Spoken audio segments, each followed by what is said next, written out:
കഴിഞ്ഞ ക്ലാസ്സിൽ menstrual cycle വരെയാണ് നമ്മൾ പഠിച്ചത്. Today you are going to study about fertilisation and implantation. During copulation or coitus, semen is released by the penis into the vagina. അവിടെ നമ്മളിതൊക്കെ പഠിച്ചതാണ്. Copulation എന്ന് വെച്ച് കഴിഞ്ഞാൽ ലൈംഗിക ബന്ധത്തിൽ ഏർപ്പെടുന്ന സമയത്ത് അത് തന്നെയാണ് കോയിറ്റസ് എന്ന് പറയുന്നത്. അപ്പോൾ ഇൻസെമിനേഷൻ നമ്മൾ നേരത്തെ പഠിച്ചിട്ടുണ്ട്. Transfer of sperm semen into female genital tract, അതിനാണ് നമ്മൾ ഇൻസെമിനേഷൻ എന്ന് പറയുന്നത്. ആ സന്ദർഭത്തിൽ the motile sperms rapidly pass through the cervix, enter into the uterus and finally reach the junction of the isthmus and ampulla of the fallopian tube. അപ്പോൾ നമ്മൾ നേരത്തെ fallopian ട്യൂബിൻ്റെ സ്ട്രക്ചറും ഒക്കെ പഠിച്ചതാണ്. ഇൻഫൻറ്റിബിലം, ആംബ്യൂള, ഇസ്തമസ് ഒക്കെ പഠിച്ചതാണ്. അപ്പോൾ ഈ മൂവ് ചെയ്ത് വരുന്ന സ്പേം എവിടെ എത്തിച്ചേരും? അതായത് ജംഗ്ഷൻ ഓഫ് ഇസ്തമസ് ആൻഡ് ആംബ്യുള, ആംബുലയും ഇസ്തമസും കൂടി ചേരുന്ന സ്ഥലത്ത് എത്തിച്ചേരും. അപ്പോൾ ആ ഹാർട്ടിന് പറയുന്ന പേരാണ് ആംബുലറി ഇസ്തമിക് ജംഗ്ഷൻ. ഫെർട്ടിലൈസേഷൻ നടക്കുന്ന സ്ഥലവും അതുതന്നെയാണ്. തീർച്ചയായിട്ടും ഈ പേര് നിങ്ങൾ ഓർത്തിരിക്കണം. ആംബുലറി ഇസ്തമിക് ജംഗ്ഷൻ, അവിടെയാണ് ഫെർട്ടിലൈസേഷൻ നടക്കുന്നത്.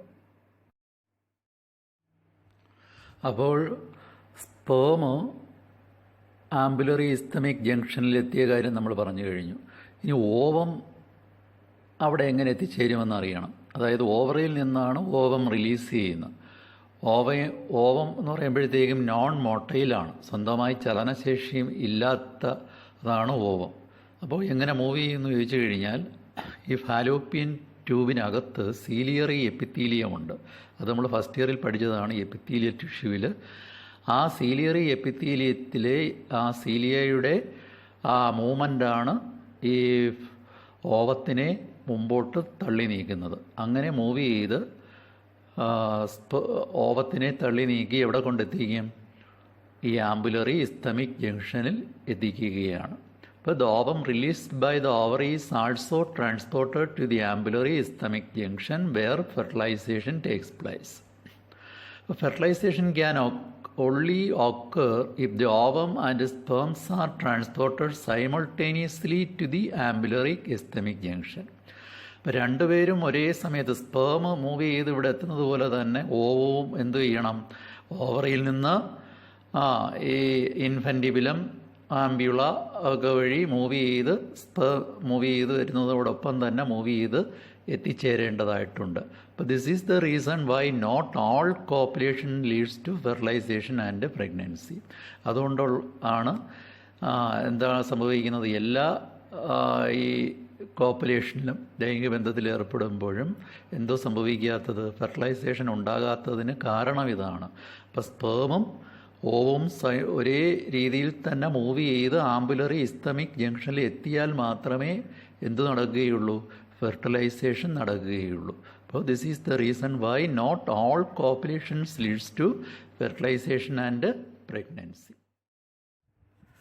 അപ്പോൾ സ്പേമും ഓവവും ആംബുലറി ഇസ്തമിക് ജംഗ്ഷനിൽ എത്തിയ കാര്യം നമ്മൾ പഠിച്ചു കഴിഞ്ഞു. അപ്പോൾ what is fertilisation? The process of fusion of sperm with an ovum is called fertilisation. അങ്ങനെ അവിടെ എത്തിച്ചേരുന്ന സ്പേമും ഓവവും തമ്മിൽ ഫ്യൂസ് ചെയ്യുന്ന പ്രതിഭാസത്തിനാണ് ഫെർട്ടിലൈസേഷൻ എന്ന് പറയുന്നത്. സ്പേമും ഇതിനകത്തും ഹാപ്ലോയിഡ് ന്യൂക്ലിയസ് ആണ്, 23 ക്രോമസോമാണ്. ഓവത്തിലും 23 ക്രോമസോമാണ്, ഹാപ്ലോയിഡ് ന്യൂക്ലിയസ് ആണ്. അത് സ്പെർമാറ്റോജനസിസിലൂടെയും ഊജനസിസിൽ കൂടെയും അതിലെ ക്രോമസോം നമ്പർ ഹാപ്ലോയിഡായ കാര്യമൊക്കെ നമ്മൾ നേരത്തെ പഠിച്ചതാണ്. അപ്പോൾ ഫെർട്ടിലൈസേഷൻ ഡിഫൈൻ ചെയ്യാൻ പഠിച്ചു കഴിഞ്ഞു. ഇനി അവിടെ എത്തിച്ചേർന്ന സ്പേം ഓവത്തിനകത്ത് പ്രവേശിക്കണമെങ്കിൽ ലക്ഷക്കണക്കിന് സ്പേമാണ് അവിടെ എത്തിച്ചേരുന്നത്. എങ്കിലും ഒരു സ്പേമിന് മാത്രമേ ഓവത്തിനകത്ത് പ്രവേശിക്കാൻ കഴിയുകയുള്ളൂ. But during fertilization, a sperm comes in contact with the zona pellucida layer of the ovum and induces changes in the membrane that block the entry of additional sperms. നമുക്ക് ഡയഗ്രത്തിൽ നോക്കിയാൽ ആ ഓവത്തിൻ്റെ സ്ട്രക്ചർ കാണാൻ കഴിയും. അതിൽ സോണ പെല്ലൂസിഡ എന്ന് പറയുന്നൊരു ലെയർ നിങ്ങൾക്ക് കാണാൻ കഴിയും. അപ്പോൾ ആ സ്പേം ഈ സോണ പെല്ലൂസിഡ ലെയറുമായിട്ട് കോണ്ടാക്റ്റ് ചെയ്യുമ്പോഴത്തേക്കും അവിടെ മെംബ്രെയിനിൽ ചേഞ്ചസ് ഉണ്ടാവുകയാണ്. അപ്പോഴാ ചേഞ്ചസ് വരുമ്പോഴത്തേക്കും ഒരു സിഗ്നൽ പ്രൊഡ്യൂസ് ചെയ്യും. ആ സിഗ്നൽ എന്തോ ചെയ്യും, block the entry of additional sperm. ബാക്കി വരുന്ന സ്പേമുകളെ അകത്തേക്ക് കടത്തി വിടുകയില്ല. അതാണ് ഇവിടെ നടക്കുന്നത്. അങ്ങനെ പോളിസ്പേമി പ്രിവെൻറ്റ് ചെയ്യപ്പെടുകയാണ്. ഒന്നിൽ കൂടുതൽ സ്പേമിന് അകത്ത് പ്രവേശിക്കാൻ കഴിയുകയില്ല. Thus it ensures that only one sperm can fertilize an ovum. അപ്പോൾ ഇത് ഉറപ്പാകും, ഒരു സ്പേമിന് മാത്രമേ ഓവത്തിനെ ഫെർട്ടിലൈസ് ചെയ്യാൻ സാധിക്കുകയുള്ളൂ. The secretion of the acrosome helps the sperm enter into the cytoplasm of the ovum through the zona pellucida and the plasma membrane. നമ്മൾ നേരത്തെ പഠിച്ചതാണ്, സ്പേമിൻ്റെ ഹെഡിൻ്റെ അഗ്രഭാഗത്തിരിക്കുന്ന acrosome എന്ന് പറയുന്ന പാർട്ട് എൻസൈം സെക്രീറ്റ് ചെയ്യും. സ്പേം ലൈസിൻസ്, അതായത് ഹയാലുറോണിഡേസ് എന്നൊക്കെ പറയുന്ന എൻസൈം സെക്രീറ്റ് ചെയ്യും നമ്മൾ നേരത്തെ പഠിച്ചു. ആ എൻസൈമിൻ്റെ സഹായത്തോടു കൂടിയാണ് സ്പേം ഈ ഓവത്തിനകത്ത് പ്രവേശിക്കുന്നത്, ആ സൈറ്റോപ്ലാസത്തിൽ എത്തിച്ചേരുന്നത്. അപ്പോൾ അങ്ങനെ ഫ്യൂഷൻ നടക്കുകയാണ്. സെക്രീഷൻ ഓഫ് ദി അക്രോസോം ആണ് സ്പേമിനെ അകത്ത് പ്രവേശിക്കാൻ, ഓവത്തിനകത്ത് പ്രവേശിക്കാൻ വഴിയൊരുക്കുന്നത്. ഇതിലെ സെക്രീഷൻസാണ്, അതിലെ എൻസൈംസുമാണ്. അപ്പോൾ സ്പേം എങ്ങനെ അകത്ത് പ്രവേശിച്ചു എന്നുള്ളത് നമുക്ക് മനസ്സിലായി. സ്പേം അകത്ത് പ്രവേശിച്ച ഉടനെ തന്നെ ഓവത്തിൽ എന്തോ സംഭവിക്കും? The entry of sperm induces the completion of second meiotic division and second polar body is released. അപ്പോൾ നേരത്തെ സെക്കൻഡറി ഊസൈറ്റ് മാത്രമേ ഉണ്ടായിട്ടുള്ളൂ, ഫസ്റ്റ് മിയോസിസ് മാത്രമേ കംപ്ലീറ്റ് ചെയ്തിട്ടുള്ളായിരുന്നു. അപ്പോൾ സ്പേം അകത്ത് പ്രവേശിച്ച ഉടനെ തന്നെ ഈ secondary oocyte undergo second meiotic division നടക്കുകയാണ്. അപ്പോൾ ഫങ്ഷണലായിട്ടുള്ളൊരു ഓവവും എന്തോ ആകുന്നു, ഒരു സെക്കൻഡ് പോളാർ ബോഡിയും റിലീസ് ചെയ്യുകയാണ്. അപ്പോൾ ആ ഓവത്തിലെ ന്യൂക്ലിയസും the haploid nucleus of the sperm and ovum fuses to form the diploid zygote. അങ്ങനെ രണ്ടും, സ്പേമിൻ്റെ ഹാപ്ലോയിഡ് ന്യൂക്ലിയസും ഓവത്തിലെ ഹാപ്ലോയിഡ് ന്യൂക്ലിയസും, അതായത് 23+23 അങ്ങനെ 46 ക്രോമസോംസ് ഉള്ള സൈഗോട്ടായി മാറുകയാണ്. ഏത് പ്രതിഭാസത്തിൽ കൂടെ? ഫെർട്ടിലൈസേഷൻ എന്ന് പറയുന്ന പ്രതിഭാസത്തിൽ കൂടെ എന്ത് നടക്കുന്നു? സൈഗോട്ടിൻ്റെ ഫോർമേഷൻ നടക്കുന്നു. The haploid nucleus of the sperm and ovum fuses to form diploid zygote. 2n 46 ഉള്ള സൈഗോട്ട് ഉണ്ടാകും. സൈഗോട്ട് എങ്ങനെ ഉണ്ടാകും എന്ന് നമ്മൾ പഠിച്ചു കഴിഞ്ഞു. ഇനി അടുത്ത് നമ്മൾ വളരെ പ്രധാനപ്പെട്ട ഒരു ഭാഗത്തിലേക്ക് പോവുകയാണ്. Sex determination in human beings. Sex of the baby is determined by the father, not by the mother. Justify. അപ്പോഴതിൻ്റെയൊക്കെ കാരണം എന്താണെന്നുള്ളത് നമുക്ക് പഠിക്കേണ്ടതായിട്ടുണ്ട്. അപ്പോഴിവിടെ ക്രോമസോംസ് എടുത്തു കഴിഞ്ഞാൽ 46 ക്രോമസോം എടുത്തു കഴിഞ്ഞാൽ അത് നമ്മൾ 44 ആട്ടോസോംസും 2 സെക്സ് ക്രോമസോംസുമാണ് കാണപ്പെടുന്നത്. ആട്ടോസോംസിന് ബോഡി ക്യാരക്ടേഴ്സിനെയാണ് കൂടുതലായിട്ടും കൺട്രോൾ ചെയ്യുന്നത്. Sex chromosome pattern in the human female is XX and that in mail is XY condition. അപ്പം നമ്മുടെ ഓരോ സെല്ലിലും മെയിലാണെന്നുണ്ടെങ്കിൽ ഓരോ സെല്ലിലെയും ക്രോമസോം എന്ന് പറയുമ്പോഴത്തേക്കും 46-ൽ 44+2 സെക്സ് ക്രോമസോം ആയിരിക്കും. മെയിലാണെങ്കിൽ 44 ആട്ടോസോം പ്ലസ് XY കണ്ടീഷനായിരിക്കും ഓരോ സെല്ലിലും. ഫീമെയിലാണെങ്കിൽ 44A+, അതായത് 44 ആട്ടോസോം പ്ലസ് XX കണ്ടീഷനായിരിക്കും. അതെങ്ങനെ ഉണ്ടാകുന്നു എന്നുള്ളത് നമുക്കൊന്ന് മനസ്സിലാക്കേണ്ടതായിട്ടുണ്ട്. ഞാൻ ആദ്യമേ പറഞ്ഞു, ഫീമെയിലിൻ്റെ ക്രോമസോം പാറ്റേൺ XX-ഉമാണ്, മെയിലിൻ്റെത് XY കണ്ടീഷനുമാണ്. Female produces gametes with only X chromosome അപ്പോൾ ഫീമെയിൽ പ്രൊഡ്യൂസ് ചെയ്യുന്ന ഓവത്തിൽ ഏത് തരത്തിലുള്ള സെക്സ് ക്രോമസോം മാത്രമേ കാണത്തുള്ളൂ?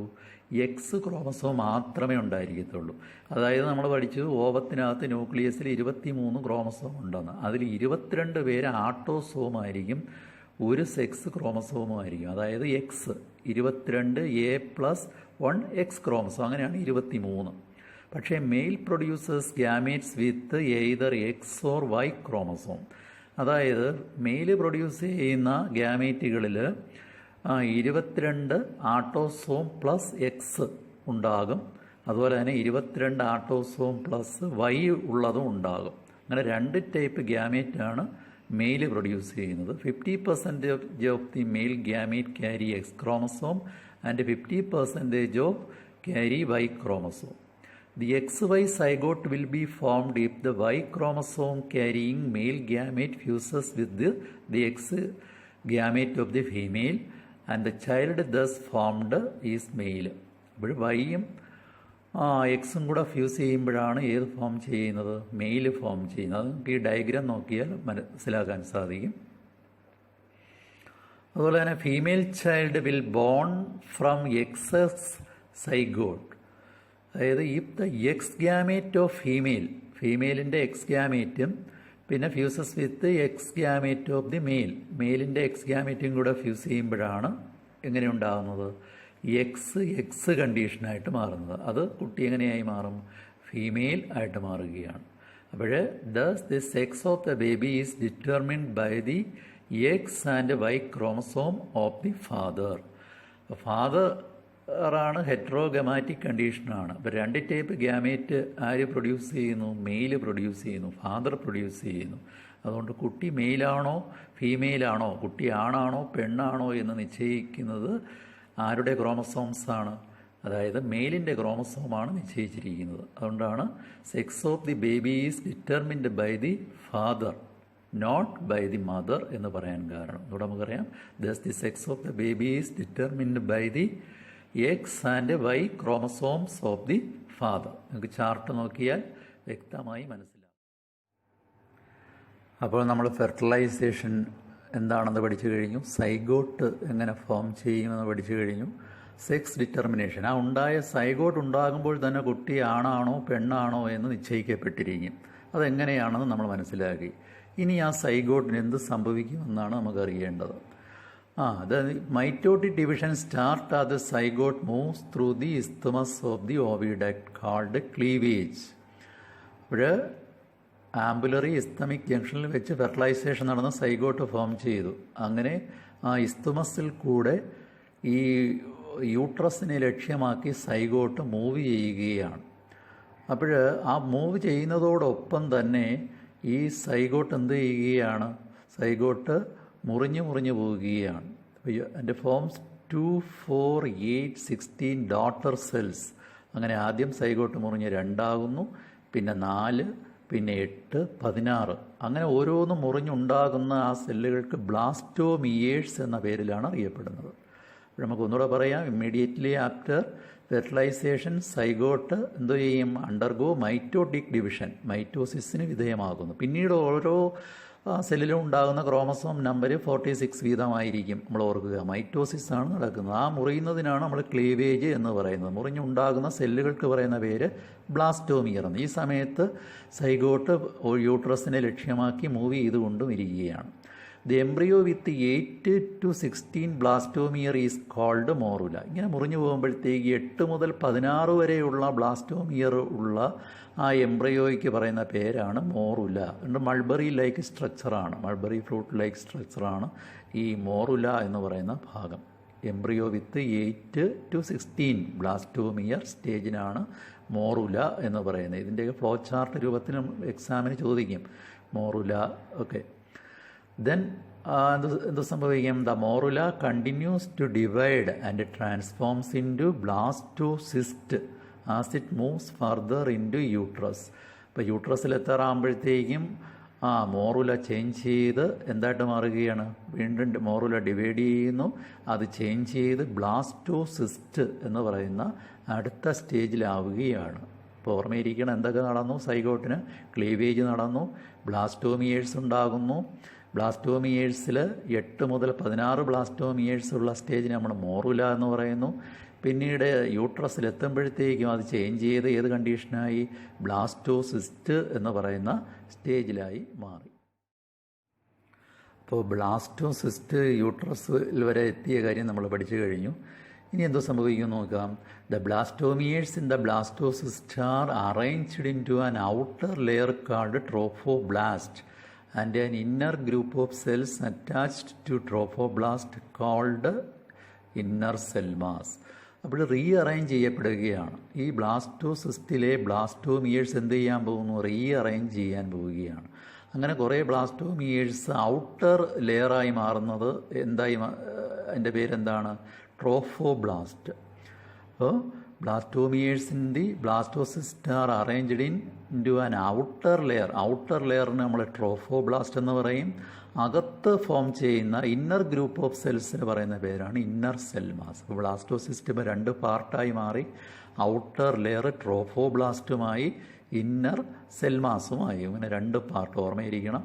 ബ്ലാസ്റ്റോസിസ്റ്റിൻ്റെ 2 ഭാഗങ്ങൾ, ഔട്ടർ ട്രോഫോബ്ലാസ്റ്റ്, അകത്ത് inner cell mass.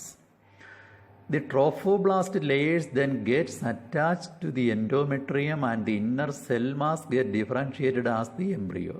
ഇനി അടുത്തതാണ് പ്രധാനമായിട്ട് ഓർക്കേണ്ടത്. നമ്മൾ ഈ ട്രോഫോബ്ലാസ്റ്റ് എന്ത് ചെയ്യാൻ പോവുകയാണ്? യൂട്രസിൽ അറ്റാച്ച് ചെയ്യാൻ പോവുകയാണ്. Gets attached the endometrium. അപ്പോൾ ഈ സമയത്താണ് ബ്ലാസ്റ്റോസിസ്റ്റാണ് യഥാർത്ഥത്തിൽ ഈ സ്റ്റേജിലാണ് യൂട്രസിൽ അറ്റാച്ച് ചെയ്യപ്പെടുന്നത്. അതായത് ട്രോഫോബ്ലാസ്റ്റ് എന്ന് പറയുന്ന പാർട്ട് യൂട്രസിൻ്റെ ഭിത്തിയിൽ അറ്റാച്ച് ചെയ്യപ്പെടുകയാണ്. എന്നിട്ട് അകത്തെ ഇന്നർ സെൽ മാസ് എന്ത് ചെയ്യുന്നു? Differentiated as embryo. അതാണ് കുഞ്ഞായി മാറുന്നത്. ഓർമ്മയിരിക്കുക, ട്രോഫോബ്ലാസ്റ്റ് യൂട്രസിൽ അറ്റാച്ച് ചെയ്യുന്നു. അകത്തെ സെൽ മാസ് ആരായി മാറുന്നു? എംബ്രിയോ, അതായത് കുഞ്ഞായിട്ട് മാറുന്നത്, ഫീറ്റസായി മാറുന്നത് ആ ഇന്നർ സെൽ മാസാണ്. ഇനി ഈ അറ്റാച്ച്മെൻറ്റിന് ശേഷം എന്ത് സംഭവിക്കും? The uterine cell divides rapidly and cover the blastocyst. അപ്പോൾ ബ്ലാസ്റ്റോസിസ്റ്റ് വന്ന് അറ്റാച്ച് ചെയ്തിരിക്കുകയാണ്. അപ്പോൾ യൂട്രസിൻ്റെ സെല്ലുകൾ എന്ത് ചെയ്യും? ഡിവൈഡ് ചെയ്ത് ഇതിനെ വന്നങ്ങ് കവർ ചെയ്യും. ബ്ലാസ്റ്റോസിസ്റ്റിനെ വന്നങ്ങ് മൂടും.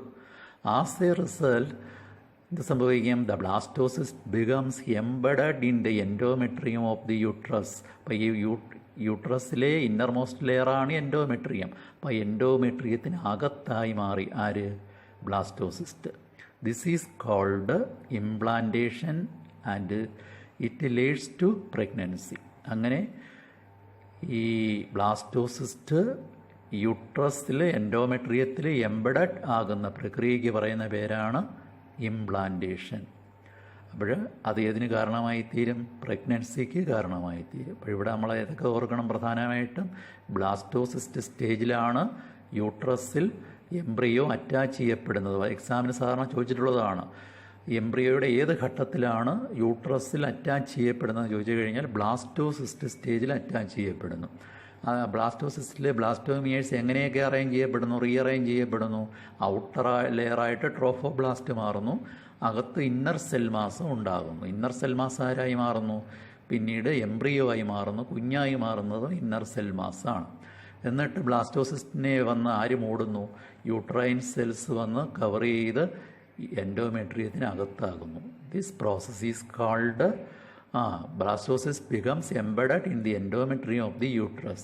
This is called implantation. That leads to pregnancy. ഇത് പ്രഗ്നൻസിക്ക് കാരണമായി തീരുകയും. അപ്പോൾ ഈ ടേംസ് ഒക്കെ നിങ്ങൾ പ്രധാനമായിട്ട് ഓർത്തിരിക്കണം. ഡെവലപ്മെൻറ്റ് ഓഫ് എംബ്രിയോ ആയിട്ട് ബന്ധപ്പെട്ട് cleavage is the repeated mitotic division of the zygote നമ്മൾ പഠിച്ചതാണ്. Blastomeres are the cells formed during cleavage. മോറുലയാണെങ്കിലോ the embryo with 8 to 16 celled stage is morula. Trophoblast outer layer of blastocyst. Inner cell mass inner group of cells attached to trophoblast. അപ്പോൾ embryo ആയി മാറുന്നത് ഏതാണെന്ന് ചോദിച്ചു കഴിഞ്ഞാൽ inner cell മാസാണ്.